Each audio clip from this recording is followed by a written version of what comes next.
This channel does not promote any violent, harmful, or illegal activities. All content provided by this channel is meant for an educational purpose only.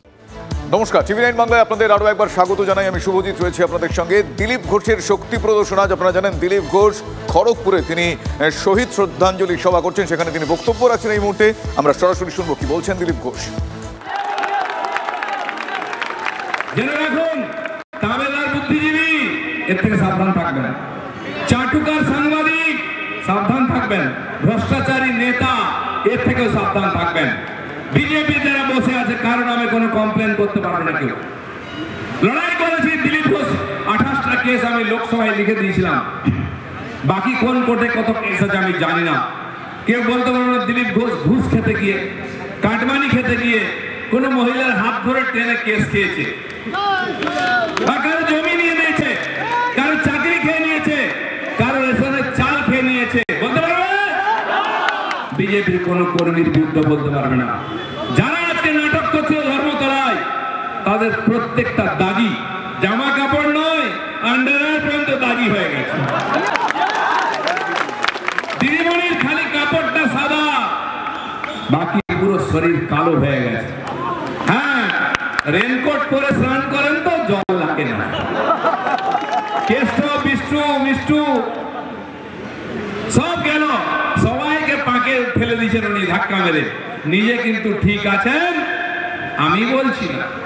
তার ছোট্ট ভাই কুণাল ঘোষ, যার আমার প্রতি খুব ভালোবাসা, আজকেও কষ্ট পেয়েছেন। দিলীপ ঘোষকে অত্যাচার করা হয়েছে, এই করা হয়েছে, এই ছিলেন ওই ছিলেন। আমার মা বলতো তোর জীবনে কষ্ট আছে, সারা জীবন সুখ নাই, আজ কি করাবো, এই আছে ভগবান লিখে দিয়েছে। তোর কষ্টে মানুষ কাঁদবে না, কুকুর ছাগলও কুকুর বিড়ালও কাঁদবে। আজ কাঁদছে কুকুর বিড়াল দিলীপ ঘোষের কষ্ট। সেই জন্য বন্ধুগণ, এই যে বিজেপি দেখছেন, এ বিজেপি হঠাৎ বিজেপি নয়, আকাশ থেকে পড়েনি। মাটিতে পা আছে, আকাশে মাথা আছে, বুক চিতিয়ে আছে 56 ইঞ্চি। লড়াই চলবে। আরে মেদিনীপুর শহীদদের বিপ্লবীদের ভূমি, এই জঙ্গলমহল যেখানকার ভাইরা এসছেন একবেলা পান্তা খেয়ে, একবেলা মুড়ি খেয়ে, মাথা উঁচু করে মাথায় গামছা বেঁধে ভারতীয় জনতা পার্টির কাজ করছে না। এদেরকে টিএমসি গত 15 বছর ধরে শোষণ করছে। তার আগে সিপিএম করেছে, তার আগে কংগ্রেস করেছে। 70-72 বছর ধরে এই জঙ্গল মহলের মানুষ বঞ্চিত। অর্থাৎ এই মেদিনীপুরের মানুষ সবচেয়ে বেশি ত্যাগ করেছে বিপ্লবী আন্দোলনের, স্বাধীনতা আন্দোলনে। দেখুন, অন্যান্য জায়গায় যান, সিনেমা স্টারদের ফটো দেখবেন, মূর্তি দেখবেন। মেদিনীপুর শহরে, খড়গপুর শহরে, কাঁথি তমলুক পর্যন্ত পাড়ায় পাড়ায় বিপ্লবীদের বেদি দেখবেন, বিপ্লবীদের মূর্তি দেখবেন পাড়ায় পাড়ায়। তারা জীবন দিয়েছেন বম বন্দুক নিয়ে। বন্ধুগণ, তাই আমাদেরকে বিপ্লব পড়াতে আসবেন না। কার নাকি আন্দোলন লগ্নে জনম জানি না, কি আন্দোলন করেছেন তিনি। চলবে না, চলবে না। আজ পশ্চিমবাংলায় কিছুই চলবে না, স্কুল কলেজ হসপিটাল সব বন্ধ, কিছুই চলবে না। তাই বিজেপির লোকেরা মনে রাখুন, বিশ্বাস, পার্টির প্রতি বিশ্বাস, পরস্পরের প্রতি বিশ্বাস আর নিজের আত্মবিশ্বাস, এটাই আমাদের টিমকে, আমাদের পার্টিকে এগিয়ে নিয়ে গেছে। এটা ভুলবেন না। অনেক আসবে এই যারা আজকে আপনাদের বিভ্রান্ত করছে, হঠাৎ বন্ধু হয়ে গিয়ে ইউটিউব দিয়ে এরকম সাংবাদিককে, যেমন বাড়ির সামনে রুটি দিলে কেউ কেউ সকালবেলায় লেজ লড়ায়, এদেরকে রুটি দিয়ে কেনা যায়, পয়সা দিয়ে কেনা যায়। বিশ্বাস করবেন না এই বিজন্মগুলোকে, এরা আপনাকে বিভ্রান্ত করতে এসছে। আমি জিজ্ঞেস করি আপনাদেরকে, 19 সালে আমরা 41% ভোট পেয়েছিলাম, 18 এমপি জিতেছিলাম। বলুন কজন ইউটিউবার ছিল বিজেপির জন্য? কজন সাংবাদিক ছিল? কটা চ্যানেল ছিল? কটা পেপার ছিল? সারা দুনিয়ার বিরুদ্ধে টিএমসি চোখ রাঙানির বিরুদ্ধে লড়াই করে আমরা বিজেপিকে জিতিয়েছিলাম, প্রতিষ্ঠিত করেছিলাম। এই শয়তানের বাচ্চাগুলো জবের থেকে বিজেপির বন্ধু হয়েছে, আমরা হেরে চলেছি। ভোট নামছে, সিট নামছে, কোন পত্রিকা, চ্যানেল, ইউটিউব লাগবে না। আপনার আমার এই কবজির জোর, এটাই বাংলার পরিবর্তন করবে। কি বিশ্বাস আছে তো? বিশ্বাস আছে তো? নিজের কমরের জোর, নিজের কবজির জোর আর পদ্ম ফুলে বিশ্বাস রাখুন, এটাই পরিবর্তন আনবে। এটাই বাংলায় সুশাসন আনবে, সোনার বাংলা করবে, এই কথাটা আমি বলতে এসেছি। আজ আমি দেখছিলাম দিদিমণি তার ভাইপো খুব ডায়লগ ছাড়ছিলেন, নতুন কিছু নাই, ওই পচা কথা বলতে বলতে শুরু করলেন, লোকেরা হাঁটতে আরম্ভ করল, লোকের টিভি বন্ধ করে দিল, বলে এই গত বছর ক্যাসেটটা চালিয়েছে, এটা নতুন কিছু নাই। হিন্দু হঠাৎ হিন্দু যাচ্ছেন, হিন্দু হয়ে গেলেন। বাবা জগন্নাথ মন্দির তৈরি করলে কে হিন্দু হয় না? আপনারা হিন্দু নন। হিন্দু একটা সংস্কার, জীবন পদ্ধতি, ছোটবেলা থেকে শিখতে হয়। অনাথভাসের টিকা চটচট করে, হঠাৎ যদি মন্দিরে গিয়ে তিলক লাগান না, শুকিয়ে গেলে চটচট করে, বলে বাবা কি হচ্ছে? তাই হয়েছে। আমি এমনি বলছি না।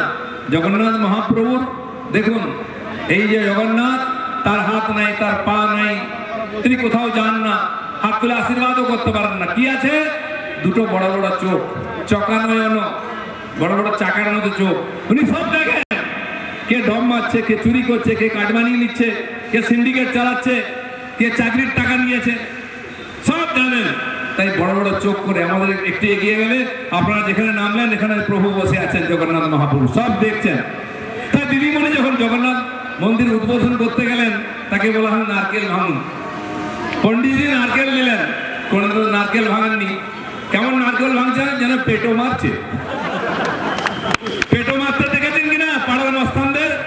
মারলো, পেটো গড়িয়েছিল, বেচারা ছুটে ছুটে আবার স্বামীজি চিন্ময় মিশ্রা তুলে নিয়ে আবার পেটো মারছে। নারকেল ভাঙতে যান না। আবার বলছে কালী দুর্গা বলছে, আবার পেটো মারছে। পেটো মারতে দেখেছেন কিনা পাড়ার মস্তানদের? মারলো, পেটো গড়িয়েছিল, বেচারা ছুটে ছুটে আবার স্বামীজি চিন্ময় মিশ্রা তুলে নিয়ে আবার পেটো মারছে। নারকেল ভাঙতে যান না। আবার বলছে গান্ধীজি বলেছেন সেটা আমাদের স্বপ্ন। তিনি একজন রাজা আবির্ভূত হয়েছিলেন, আর মা দুর্গা, মা কালী, তার আশীর্বাদে এই সমস্ত বিঘ্ন কেটে যাবে। বাংলায় আমরা সুরাজ্য প্রতিষ্ঠা করব, সব বলবো, কিন্তু জয় বাংলা বলবো না। বাংলাদেশ থেকে স্লোগান নিয়ে আসবেন, বাংলাদেশ থেকে ভোটার, অনুপ্রবেশকারী রোহিঙ্গা মুসলমান নিয়ে আসবেন। দরকার হলে আপনার কথায় যদি লোক না আসে, হিরো হিরোইন নিয়ে এসে প্রচার করবেন, দিয়ে এখানে সোনার বাংলা করবেন। পশ্চিম বাংলাদেশ মানবতার চক্রান্ত চলছে, তার বিরুদ্ধে আমরা লড়াই করছি। এই লড়াই শুরু হয়েছে, 250 জন প্রাণ দিয়েছে বন্ধুগণ। তাই আজকে দিদিমণি একটা গল্প দিচ্ছেন। আগে বাঙালির কথাটা বলি, বাঙালি। আচ্ছা, বাংলা ভাষার জন্য মমতা ব্যানার্জি কি করেছেন? কিছু তাবেদারকে পুরস্কার দিয়েছে। যারা অন্যের লেখা জাল করে লিখেছে, পুরস্কার পেয়েছে, তার তাবেদারি করে তার নামে গল্প লিখেছে। বাংলা ভাষাকে সম্মান দিয়েছেন নরেন্দ্র মোদী, তাকে ধ্রুপদী ভাষা প্রতিষ্ঠা দিয়েছেন, স্বীকৃতি দিয়েছেন। ভারতের কয়েকটি ভাষা মাত্র আছে, তার মধ্যে বাংলা ভাষা। যারা অন্যের লেখা জাল করে লিখেছে, পুরস্কার পেয়েছে, তার তাবেদারি করে তার নামে গল্প লিখেছে। বাংলা ভাষাকে সম্মান দিয়েছেন নরেন্দ্র মোদী, তাকে ধ্রুপদী ভাষা প্রতিষ্ঠা দিয়েছেন, স্বীকৃতি দিয়েছেন। ভারতের কয়েকটি ভাষা মাত্র আছে, তার মধ্যে বাংলা ভাষা। আপনি কেন্দ্রীয় মন্ত্রী ছিলেন, কেন করেননি? 14 বছর ছিলেন, কেন করেননি? ভুলছিলেন, এখন বাঙালি দেখাচ্ছেন, দেখাবেন না। জাতি করেন মেয়েটি গণধর্ষণ করে হত্যা করা হলো, সে বাঙালি ছিল না? কসমা মকবরাতে যে মেয়েটিকে ধর্ষণ করা হলো, সে বাঙালি ছিল না? জোকা ম্যানেজমেন্ট কলেজে যে মেয়েটিকে ধর্ষণ হয়েছে, সে বাঙালি ছিল না? রাষ্ট্রীতে 10 জন মহিলাকে পুড়িয়ে মারা হলো, সে ছিল না বাঙালি? তারা এ বাঙালি, কোথায় বাঙালি দেখাচ্ছেন আপনি? প্রত্যেক দিন বাংলার গ্রামে গঞ্জে 6 মহিলা ধর্ষণ খুন হচ্ছেন, তারা বাঙালি নন? আপনি বাঙালি দেখাবেন না। নিজের বাড়িতে নিয়ে এসেছেন পাঞ্জাবি বউ, নিজের বাড়িতেও বাঙালি।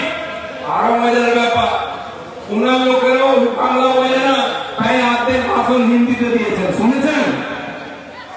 আমি বাংলাতে 12টা বানিয়েছেন, আপনি বাংলা শুদ্ধ বলতে পারেন না, হিন্দির আর হাত পা ভাঙবেন না। অনেক কষ্ট দিয়েছেন, খড়গপুরের লোকেরা হেসে মরে যাচ্ছে ভাষণ শুনে। তাই আপনার এই বিকাশিতা, এই টমকেন, এই দোকলাপন বন্ধ করুন।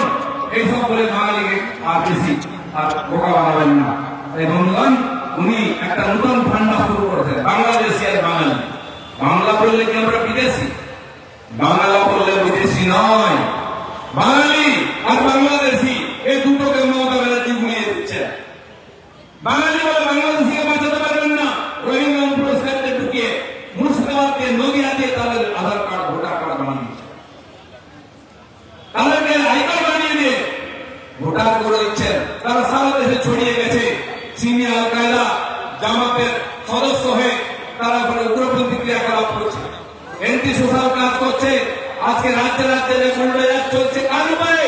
এই বাংলাদেশিরা কলোনি তৈরি করেছে, রেলের জায়গা, পিডব্লিউডি জায়গা, সরকারি জায়গা। যোগী বাবা 500 একর জায়গা ডিফেন্সের 50 বছর ধরে দখল করা ছিল, 17টার নাম গুন্ডারাজ দিয়ে মুড়িয়ে দিয়েছে। ওখানকার বিশ্ব শর্মা আসামের যত অনুপ্রবেশকারী মুসলিম বস্তি ভেঙে দিয়েছে। মধ্যপ্রদেশ, দিল্লিতে শুরু হয়েছে। ভাঙা গেল, তারা স্বীকার করতে হয় আমরা ইসলাম চাকরি করতে 10 বছর আগে আর থাকবো না, বাংলাদেশে যাবো। কে দেখেছিল তোদেরকে?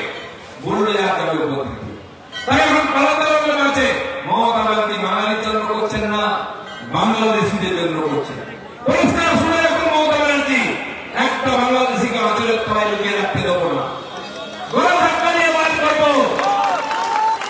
এবং যে টিএমসির নেতা, মন্ত্রী, মুখ্যমন্ত্রী, চাচা বেচা যেই হোক, যদি বাংলাদেশিদের বাঁচাবার চেষ্টা করে, বাংলাদেশের বাড়িতেও মূল্যে যা চলবে, ওই নেতার বাড়িতেও মূল্যে যা চলবে, দুটোকে বান্ডিল করে